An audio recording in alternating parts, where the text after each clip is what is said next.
welcome to our first episode of OCB Natural Edge. We are the official podcast of OCB. And today, you might notice one of our co-hosts looks a little different than the usual blonde, and I'll introduce him in a moment. First things first, our Yoda of bodybuilding, Sean Sully Sullivan. Somehow he's at all the events, all the weekends. I don't know how he teleports, but he does it. And Miss Aubrey Warwick is covering a big cross country move. So she has a few weeks off. And in her place, we are so happy to have Victor Iganu, men's bodybuilding pro, and we're going to get into his OCB and other credentials. Welcome, Victor. Thank you, Jody. Appreciate it. Hey, Sully, how are you?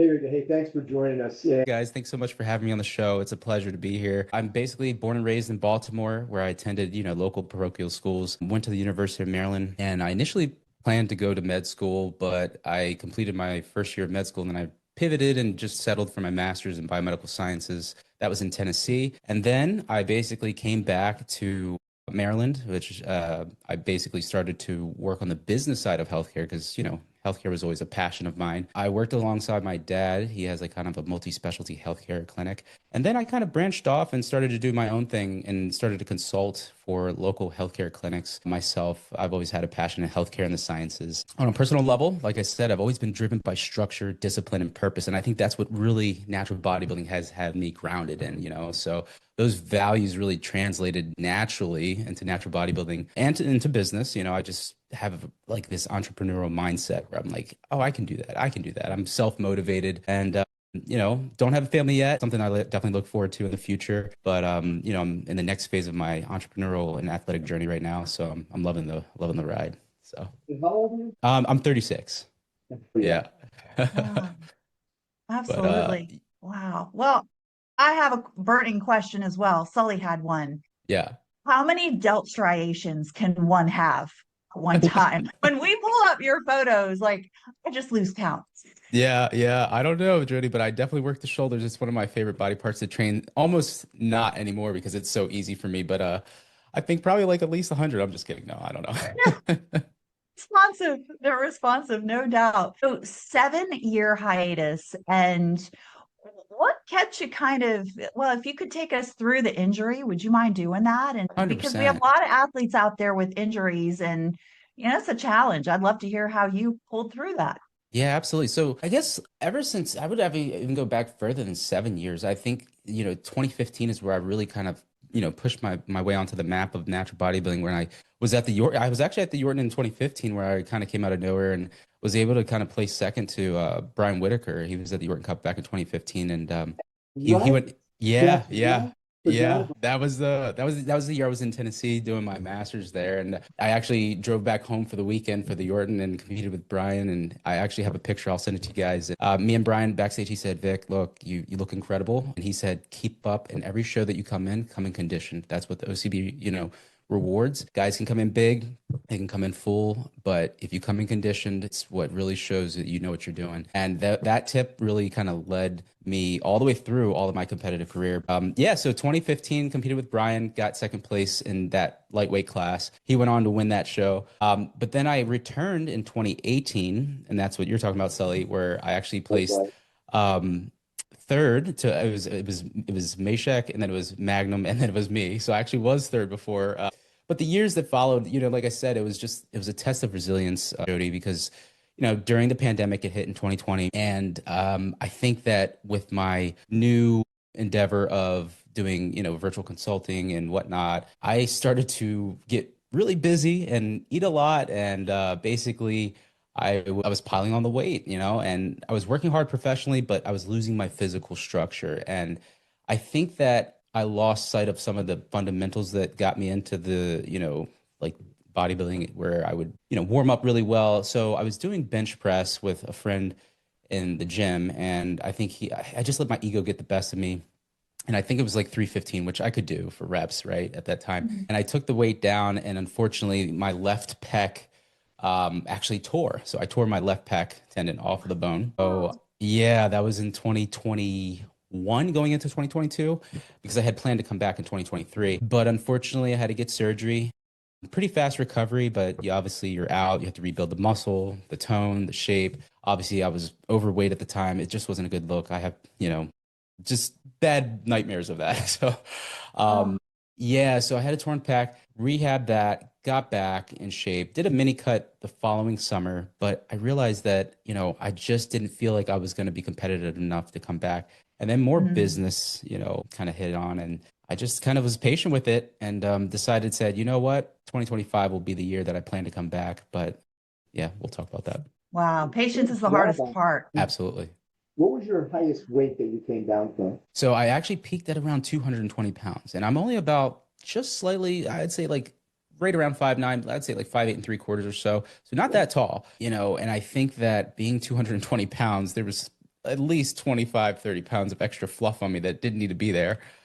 And I was just, like I said, I would come back from work and I would just sit down and eat and eat. And it just, sometimes a friend said, hey, you want to go out, whatever. And I would just, the normal American lifestyle, obesity epidemic. But I don't know. I just kind of felt, I think I was going through the motions and it really hurt me because just in 2015 and 2018, I was on fire. And then, in 2020, 2021, 2022, I was like, man, how can I come back? How can I do this? And it was really hard. It was a testament of like, just my vigor and like what I could do. So it was really hard. Yeah. And did you have a moment? Did you, because a lot of people in that circumstance have a moment where they're like, no mas, I can't do this anymore. Things have to change. Yeah, I think it was because I knew that I had unfinished business, right? And for Uh, me, knowing that I can't leave a project unfinished, I had to give it a go again. And I saw that I was getting a little older. I was in my 30s now, and I was like, it's better late than never, right? I have to get back out there. I was a top contender before. I placed in the top winner circle against some other world champions.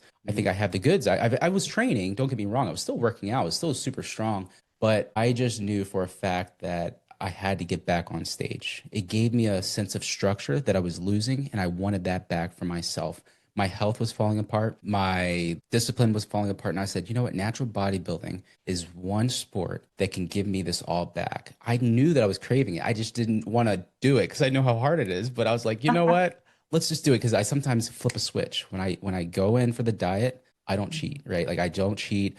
I do what I'm supposed to. I'm like a militant soldier, like Sully here. So I know that I can follow a plan and execute it perfectly. And I said, Victor, if you do this, there's no going back. You're gonna go all in no matter what happens. If you don't look your best, if you don't have all the muscle that you want or whatever, just go through with the season and let's see what happens. It was, I think it was early 2024, and I was like, I could come back in 2024, but I could do a warm up show and then come back in 25 and be super sharp. But I said, you know what? I want to do a full season. I reached out and I realized that I had my pro card status had, lapsed and I had to just go ahead and get that back. So I picked a show. I said, okay, there's one in Harrisburg, PA. It was right at the beginning of summer. I think it was like, June 20th. And I was like, okay, I think I can stand out pretty well there and maybe possibly get my pro card back. Obviously, I didn't know. I mean, these young guys coming up nowadays, they're more educated than ever, and anybody could win on any given day. So I just started the diet, and the weight started to come off. I'm impressed. And Yeah. that the Natural PA Classic, that's also where I won my Open Pro card. Oh, So, really? oh yes. Oh yes. And they had us on stage for like 11 minutes. And in my mind on that last quarter turn, I was like, okay, we got to do this again. I'm going down Yeah, because but yeah, it's a great show. Great it show. is. Thank Congrats. you. Thank you. Congratulations to you as well. Was that this year? Thank you.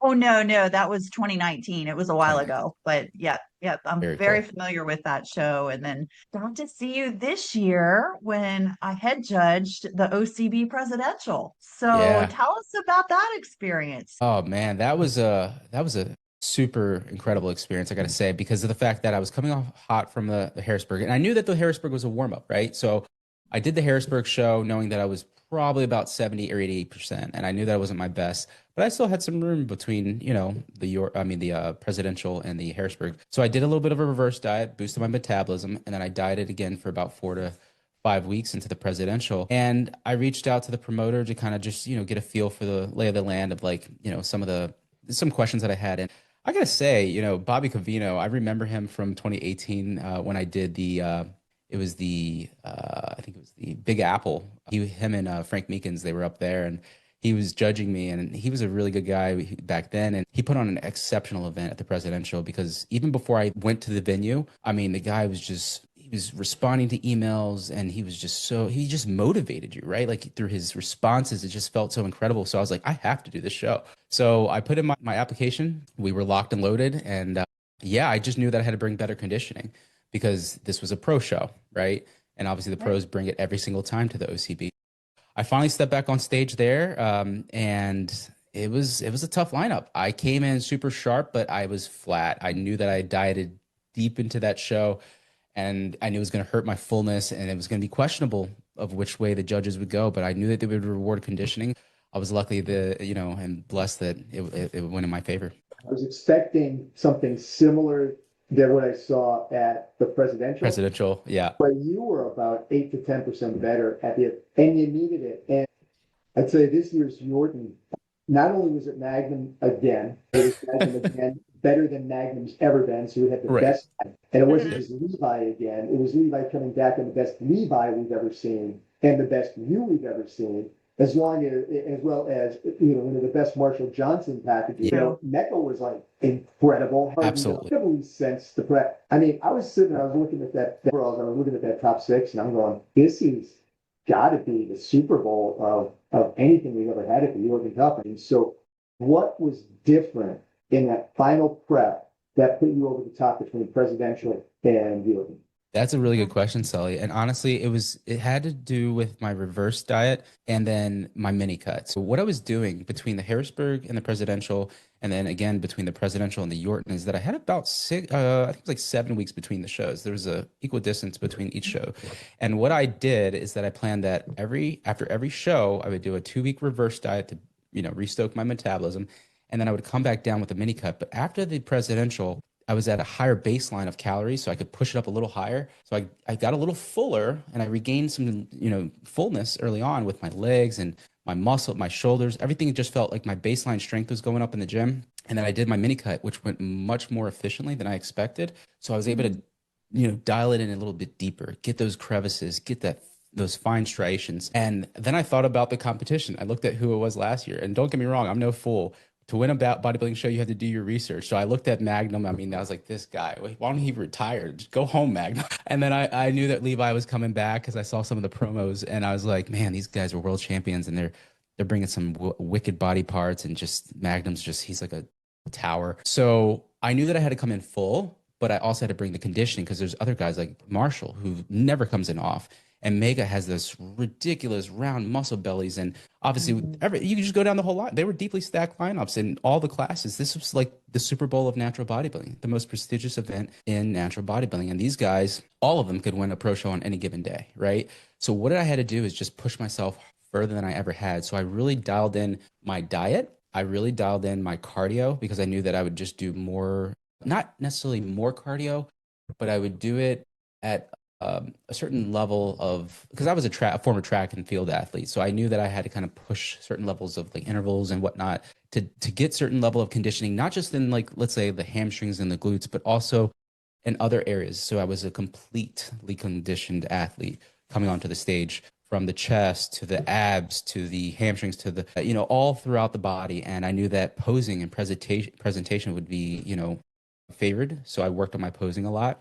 And I think that helped me kind of like, stand out well in my class. And the judges saw it that way. So I was really, really happy about that. Outstanding. One more question from me, and particularly on your press. Are Yeah. you prefer high volume training, low volume training, cardio, yes, no? And for dieting, are you more of a higher carb, lower carb, moderate? Like, what's just your base plan that works for you? 100%. So I'll actually I'll give a little bit more than that. I'll break down a little bit of what my secrets were. So I was self-coached for the season. However, I mean, with the evolution of AI, the one thing that I was able to do is I kind of got into that a little bit. So I kind of created a prompt for myself to have a virtual coach, right? So I would always bounce ideas with my AI coach. So I was lying. I'm not self-coached. I had an AI coach. So essentially what I did, I kind of put in what I did in 2018, and I said, hey, coach, I talked to the thing, and I said, hey, this is what I did diet wise. However, this is what I'm doing coming out of the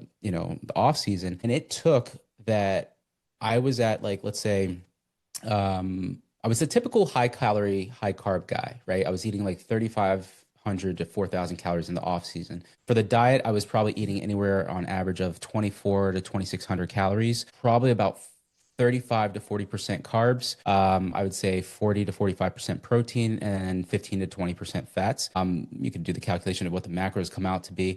Cardio wise, I probably start out about 20 minutes per day and scale that up to about 45 to 60 minutes a day on some, weeks. And then as far as like, I would say training, I would probably be a more high volume, high intensity trainee in the gym. I really loved people like Ronnie Coleman. I mean, Doug Miller. I mean, I followed him for years. He's one of my favorite. A lot of those guys, heavy weights, compound lifts, free weights, right? I didn't, I would go to the deadlift. I would do the free weight barbell row. And I think that that really helps with a lot of stabilizers and those micro muscles that help your muscles pop on stage. And I think that a lot of guys nowadays, you see them on the machines all the time. Don't get me wrong, there's nothing wrong with that. But I feel that your physique takes on a different look when you use a little bit more free weight. So that's kind of my philosophy behind it. So I did have my training program was all me. Diet was balancing ideas with an AI coach, and cardio was kind of being scaled all the way into the show. But after each contest, I would actually reverse the cardio, lower cortisol, and then, really try to get back into condition where my body kind of filled back out, looked a little bit more, had that more of that pop effect. And I was like, man, I would look at myself in the mirror in the morning and I was like, man, this is it. This looks great. I'm like, look at that.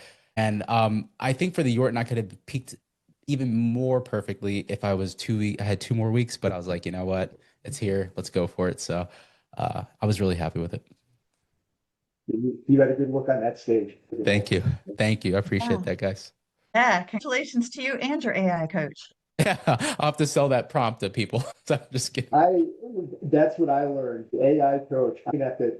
I am just now experimenting with AI because you got to remember I'm like the old 60-year-old part. So I grew up in the whole Terminator, Skynet is watching kind of thing. So I'm a little slower to get to the AI thing, but I could actually see how that would be a value. Hey, keep me on track. Yeah. Don't do anything stupid because that to me, when you're an experienced, knowledgeable athlete, I still think there's a great value in a coach. Yeah. Yeah. So you don't do stupid stuff. Absolutely. I agree with that, Sully. And I'll say that, don't get me wrong, I have nothing wrong with, being coached. And especially like, I mean, look, I'm a big fan of Paul Revella. Like, I mean, I've met him at the Yortons several times. There's several great coaches out there. Cliff Wilson, I mean, I followed his stuff for years. And, I've really kind of been this, pulling a little bit from everybody. And I said, I know it works for my body. I think I was just, running away from the locomotive of the coming out of a really heavy off season. And I think that hurt me. I definitely probably lost some muscle mass, and that's why I'm planning to stay leaner. And I'll share of how I'm doing things different this time and what's happening with my metabolism, which is crazy. I'm super happy about it. But yeah, it's a completely different ball game now. Great, great. Curious, what piece of advice would you give to rising pros? Man, I have to say the number one thing I would say is let's do one tip for each of the aspects of bodybuilding. Let's say training. I would say don't Yeah. ignore the free weights. Like I think the free weights, if you're like an up and rising, coming pro, don't run away from the free weights. I think I see too many people go straight to the machines. And if you're not injured and you don't have to work around an injury, then I think the free weights just have some value that they can still give you. So free weights, you can push your body further than you think you can. So if it just says reps of 8 to 12, don't stop at 12, go to 15 or 20 if you can, and then up the weight, right? Like, so that's one thing for training. For diet, I would say protein is your friend. I think a lot of people, don't get me wrong, they're like, oh, you only need 200 or like 150 grams of protein because that's your body weight. But like, where are those 150 grams coming from? Are they coming from bread? Are they coming from like, animal? Like, again, if you're vegan, that's fine. But I'm just saying, like, where's the protein coming from? So protein's your friend. I always use for nutrition WPS, water, protein, and sleep. Sleep was miserable this year, but water and protein, flush your system with water. First thing in the morning when I wake up, I drink like 50 ounces of water. I do morning cardio with my dog. He runs, he's like 11, and we run like 2.5 miles. I come back, I get another 50 ounces. Before I even go to the gym in the morning, I've already had 100 ounces of water. So hydrate, hydrate, hydrate for nutrition. And supplements, use the ones that are going to give you the most bang for the buck and move the needle the most. I think that a lot of people will say, what's the latest and greatest like pre-workout so I can get stimmed out of my mind? Like, no, like focus on what's going to give your muscles the actual performance resources it needs to perform the best in the gym and deliver quality muscle in the long run. So if that means, hey, you go on stims for a little bit, you scale up, and then eventually you take a 3 week break to give your adrenal glands a little break, then you do that, right? So you got to be smart, educate yourself, do the research, and listen to podcasts like this. I think the Natural Edge is going to have, incredible information as it continues to grow.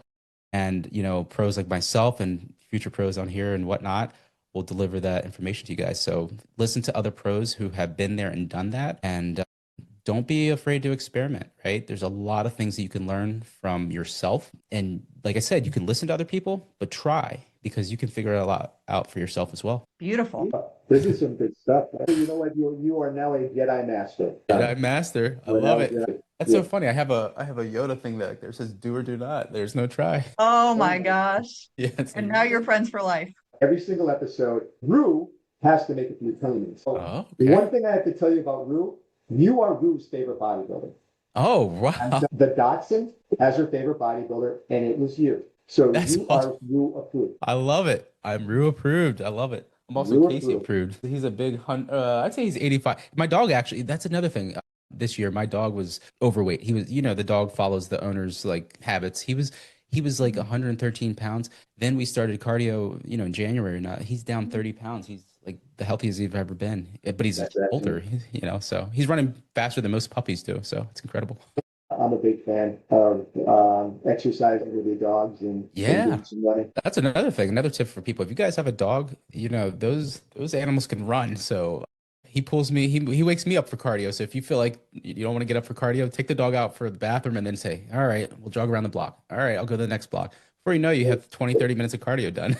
All right, so as we start wrapping up this segment, I just wanted to ask you for any more words of wisdom. You were kind of hinting at stuff that you learned that you're going to be doing different next time. So do you want Yeah. to share that with us before we wrap up? Percent. I All think, right. Sully, what I've done after the Yorton, for one, I have to say that competing this season in the OCB has given me back, like I said, more than just my reclaim to the stage, right? Of getting back on stage. It also gave me back my health. And I feel like checking in with my doctor annually said your A1C is at like it's Olympic level. Like you look great. And like, that excited me because like as I get older, I'm like, I want to be healthy, right? So, I was like, man, I'm at the healthiest I've ever been, and I look great, so I want to keep this. So what I'm doing differently, and well, let's talk about what I did in the past. After a show, I would always go and binge a little bit. You can do that day of the show, day after, have a nice breakfast. You can kind of increase calories a little bit through that week, relax a little bit. But after that, you should get on a more structured approach. I never used to. I always kind of just kept going out with friends. Oh, I haven't seen you in a while. Let's go out to dinner, and I would just eat a ton of food and I would just blow up, right? And after the last Yorton in 2018, I think I gained anywhere from 20 to 22 pounds right afterwards. And it wasn't all water weight. And I was like, man, this is crap. And then that becomes really like stubborn body fat that latches on. And then I went into a deep off season. So that's what I was coming down from. This time around, I'm doing it differently. I have started I cheated a little bit after the show, which everybody does. I had some of those amazing donuts you guys put out for us. Oh, they were great. But but after that, I got onto a reverse diet, right? Which if up and coming pros don't know what that is, it's basically a diet that you reverse what you did to get there. And there's different ways you can go about it. You can talk to your coach, you can talk to experts like Jody here about how to go about that. But what I did is that I have increased my calories since the Yortons. It's been about 3 weeks now. And the surprising thing is, I think I was at about 2,300, 2,300 calories coming into the Yorton. I'm now almost 1,000 calories more, but I'm only up 3 pounds from the stage. And I still have like veins in my abs. I look amazing. My hamstrings are still strided. It's crazy how my metabolism has responded.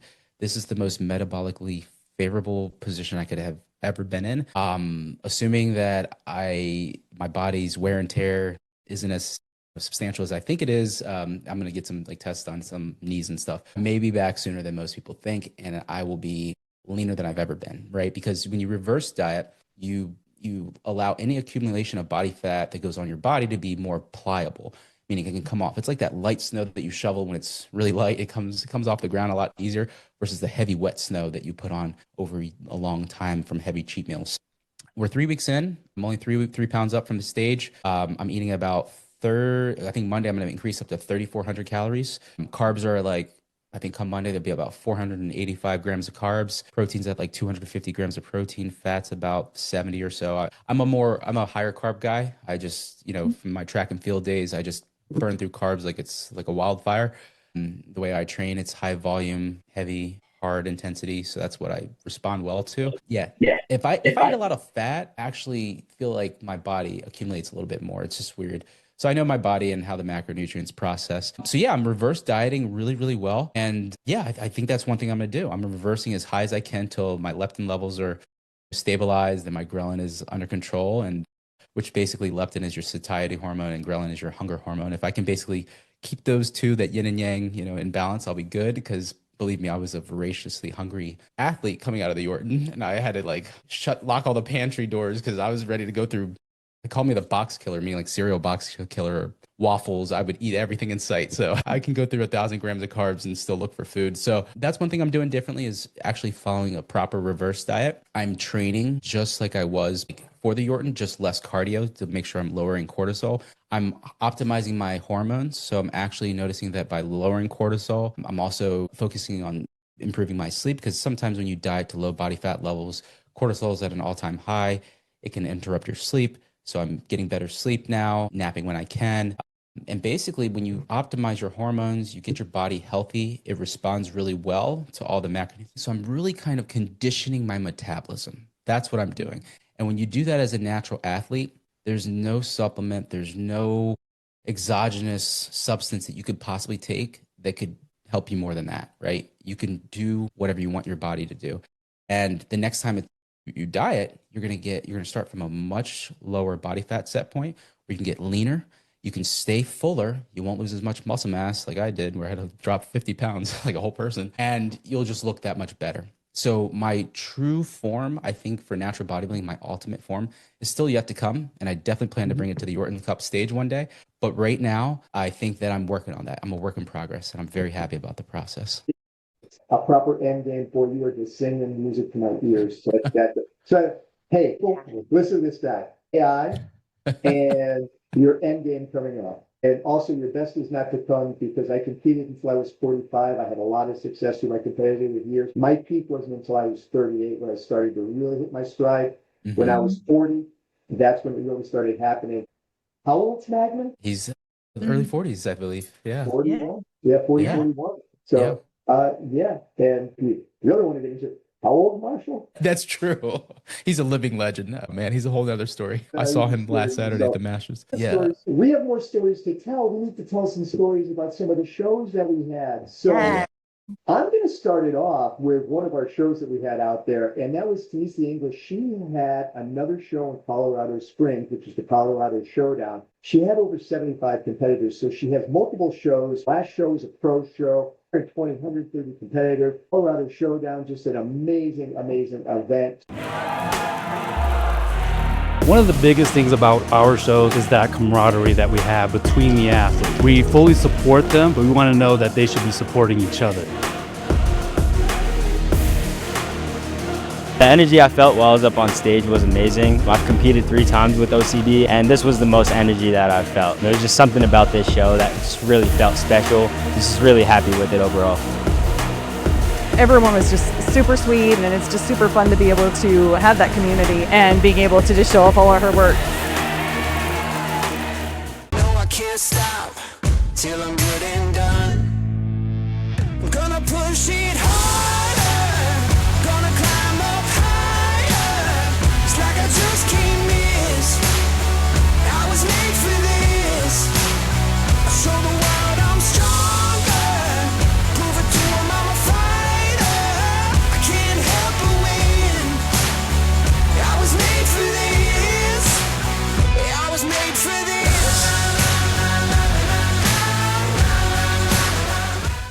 And the show that I'm going to cover basically is the OCB Sidewinder Natural. This took place in Phoenix, Arizona, just about 2 weeks ago on October 4th. There were 70 competitors that showed up to that show. It seemed like it was a great event.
event. And October 5th was like going home for me because I am a Northwestern Pennsylvania girl. Had the opportunity with my awesome co-hosts Sully and Aubrey to be at the OCB Natural Steel City Championships. Stacy Longo, my goodness. I'm not sure if she got a total of 4 hours of sleep that week, and that's because she wanted to host an amazing show for these athletes. She always does. The show has grown in Pittsburgh. Way to go, Stacy. 75 competitors.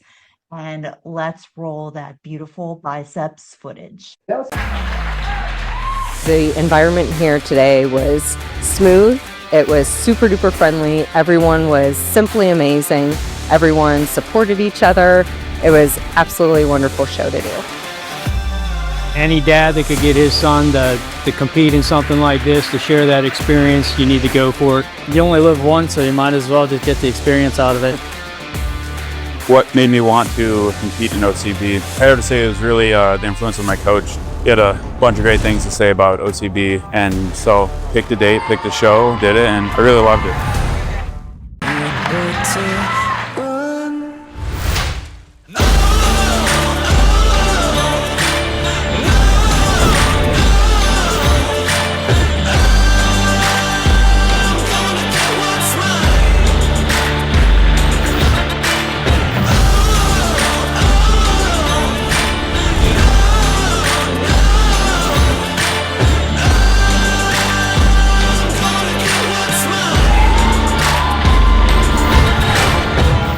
to politics. I was at a show recently and a competitor came up to me and said, "Helen, I competed a little while ago and I actually won, but I got really depressed after it. Is that a real thing? Is post-competition depression a real thing?" Start with the You know, I may not be the best person to ask this question because I'm a highly analytical person and not super emotional when it comes to things like this. But I am going to acknowledge it's a thing. It's absolutely a thing. Bodybuilding, competing, training, doing the nutrition is deeply embedded in who we are. And we spend so much time doing it that absolutely once the show season is over, then we do feel that void. So to acknowledge that too.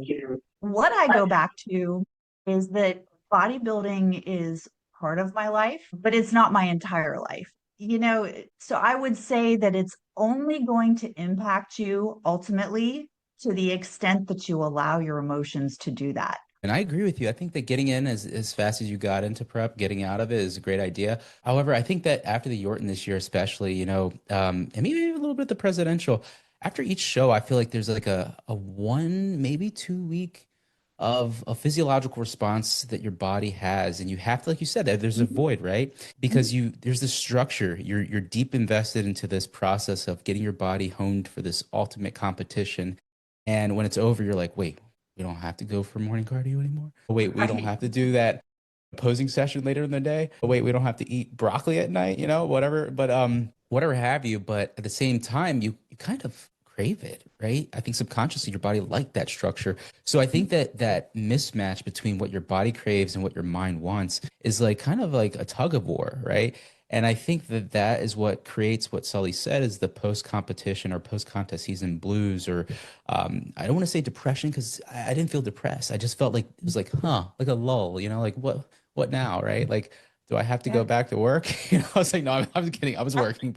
But at the same time, it's just like, I want to keep going, right? I loved it. I loved it in every show. And the OCB makes it so easy to keep going because they have so many amazing events every part of the year, throughout the year. And as a pro, you just want to keep going because it's like, I didn't hit my best. We're always a work in progress, right?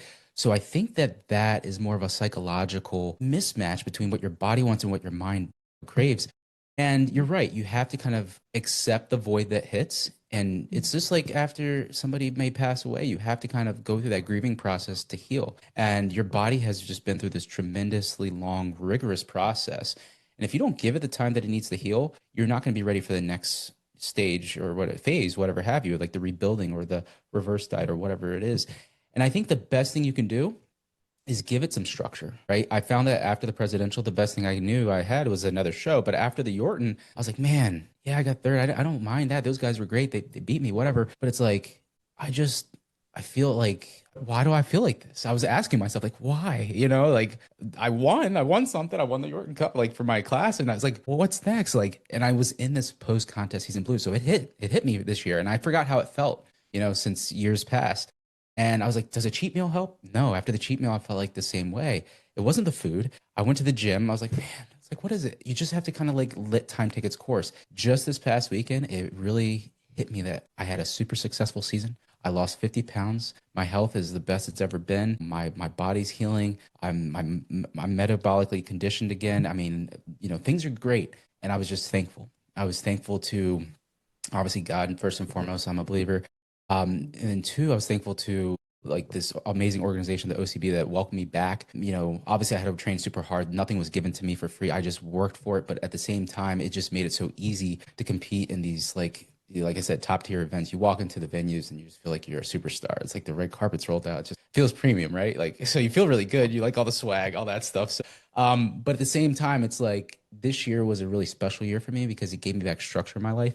And I think that if you can do that after a competition season, whether you're an amateur or an amateur that's going for your pro card, or you're a pro or a pro that's going for a world championship, whatever tier you are at, I think the number one thing you can do is give yourself structure. And I found the fastest turnaround, whether it's a week, whether it's a day like Jody, or it's a month, give yourself that time. Do things that you wanted to do, whether it's like, hey, I want to go to the zoo. Hey, I want to go to that movie with my kids. Hey, I want to go to that amusement park, or whatever it is. Go visit a friend, your grandmother that you haven't seen since last Thanksgiving. Whatever it is, go do it. Get out of your own head. And even if you come back and you're still in that state, give it some time. Be patient. So here are my tips. My pro tips are patience. Give your body and your mind structure. So whether that's a reverse diet, changing up your training a little bit, getting in, like being a little analytical. Say, hey, I'm going to give myself a new training routine. I won't go in and do free weight squats. I'll do the Smith machine, or I'll do the hack squat or the pendulum squat. Give yourself something new, right? Your body likes stimulus. And then finally, be grateful, be thankful that you have the ability to train and compete in natural bodybuilding. Yes, we're doing it naturally. It's a harder way to do it. But at the same time, I have to say that we are also blessed to be able to do this. There are people in other parts of the world that don't have enough food to eat. They don't have the luxury. We've seen the wars that have been happening. So be grateful. And I think that that's what hit me this, 2 weeks after, like this past weekend after the Yorton. And it changed my whole philosophy on like what I accomplished this year. And this year of 2025 has been one of the most successful and amazing years of my life. And it's like it has me just radiating into other areas of my life. I'm just so much more open. My life is on full throttle, and I'm so grateful. So yeah. Well said. Yeah. Yeah, thank you, Victor. Thanks for coming on and being on here. I know I learned a lot. I appreciate you greatly, my friend, and I cannot wait to see what you got cooking next, because there's going to be some. Look at that. Right on. Okay. Thank you. Thank you sir, so much. are a Jedi. But seriously, thank you for coming on board with us. I appreciate you, my friend. I appreciate it, Sully. Thanks so much, Jody. Yeah. Really appreciate it. Thanks. Hey, and as always, train hard, be safe, stay natural. Sully and T. Mike.